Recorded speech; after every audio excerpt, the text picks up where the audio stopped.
Hello, everyone, and welcome to this explainer. Today, we are tackling a massive, incredibly pressing challenge in the education world.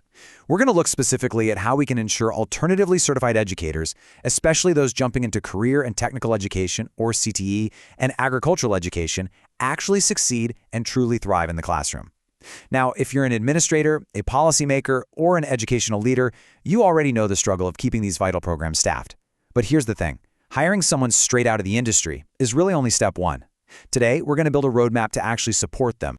I want to hook you right out of the gate with this staggering number, 250,100. According to data from the National Center for Education Statistics, that is the number of public school teachers who left the profession in a single year. And when you realize that traditional teacher prep programs produce roughly 200,000 candidates annually, well, the math just doesn't add up, right? We're left with this massive deficit of 50,000 openings that either sit completely vacant or they get filled by alternatively certified individuals. This really establishes the severe reality of our national teacher shortage crisis. We simply do not have enough traditionally trained teachers to keep our schools running. So, the crucial point is understanding exactly what we mean when we say alternative certification.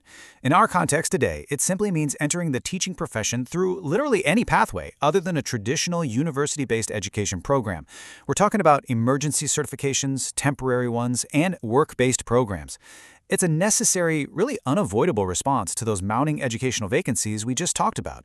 Basically, it's a survival tactic for our schools. To tackle this effectively, we're going to walk through a highly structured roadmap today. 1. The teacher shortage crisis. 2. Alternative certification, the reality.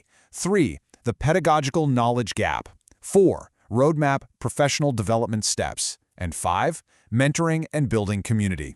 Let's jump right in. Section 1. The teacher shortage crisis. Let's briefly examine the factors driving these widespread vacancies. We are seeing a growing reliance on alternative certification to fill empty spots, specifically in agricultural education. Look at this trend. Back in 2014, nearly 13% of all vacancies nationwide were filled by alternatively certified teachers. By 2016, that number jumped up to 16.6%. And even with these hires, get this, in 2016, nearly 100 positions were lost entirely, and 73 agricultural programs just closed their doors because they couldn't find qualified individuals. This shortage is literally threatening the existence of these hands-on, highly technical programs. Section 2. Alternative certification, the reality. Think about this. When districts hire a welder, a veterinary technician, or business manager to teach a CTE class, they're bringing in someone with absolutely incredible, real-world industry experience. They know exactly how to weld a perfect joint or diagnose a sick calf. But if you ask them to write a standards-aligned lesson plan, that's a completely different story. They often lack the fundamental tools to actually teach. They haven't been trained in pedagogy, lesson planning, or classroom management.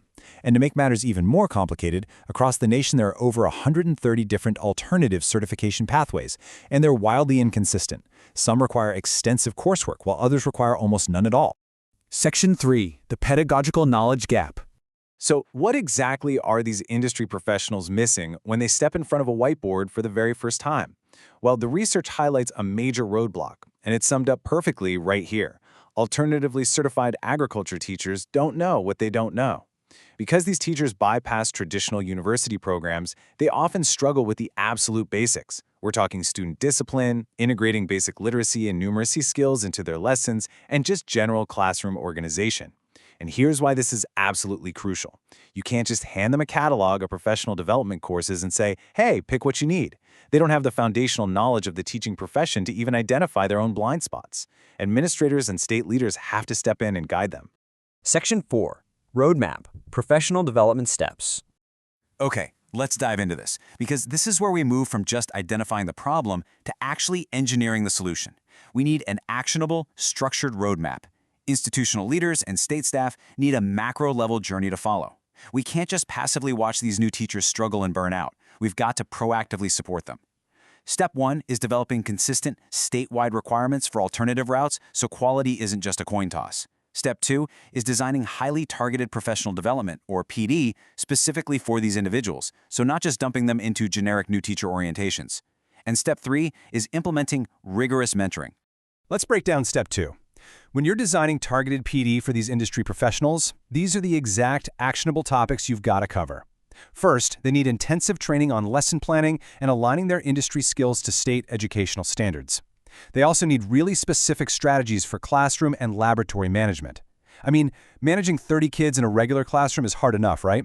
But managing them around actual power tools or large livestock, that's another level entirely. They also need to be taught how to build rubrics and use formative and summative assessments. And, uniquely for agricultural and CTE teachers, they've got to have training on navigating complex program elements like the FFA student organization, supervised agricultural experiences, and career development events. These are intricate extracurricular requirements that a typical industry professional would have literally zero experience managing. Section 5. Mentoring and Building Community. Now, providing a great professional development workshop on a random Tuesday just isn't going to cut it. PD without ongoing human support and induction is totally incomplete. The research is incredibly clear on mentoring best practices for these alternatively certified teachers. Thoughtfully matching these new hires is absolutely critical. You have to match the mentor and mentee by the specific content taught. Pairing a new welding teacher with a veteran history teacher just isn't helpful. Also, administrators need to actively lessen paperwork duplication for these folks. Remember, they are often taking night classes to finish their certification while teaching full-time. Mentors need to be trained to address teacher burnout and stress. And crucially, mentors have to help these industry professionals navigate the school's culture and local politics. High school politics are vastly different from corporate or industrial environments, and navigating that culture shock is a huge hurdle. Doing all of this thoughtfully significantly increases their job satisfaction, their performance, and ultimately their retention. It all culminates in this one big goal: build a collaborative community of practice. We have got to bring alternatively certified teachers out of their silos and into the broader teaching community. By reducing their isolation, they can share their incredible cutting-edge industry resources with traditional teachers while absorbing pedagogical best practices in return. It's a beautifully mutually beneficial relationship that elevates the entire school. I want to leave you with this final, somewhat provocative thought. Alternative certification is not some temporary fad. It is absolutely here to stay. Frankly, it's the only way we're keeping the doors open in many of our most vital CTE and agricultural programs. So, the question for policymakers, state leaders, and local administrators is this: will your district leave these deeply knowledgeable, well-intentioned industry professionals to sink in the classroom, or will you take immediate action to build the robust roadmap necessary for their success? Because ultimately, their success is your students' success. Thank you so much for joining me for this explainer, and I really encourage you to take these actionable steps back to your own districts today.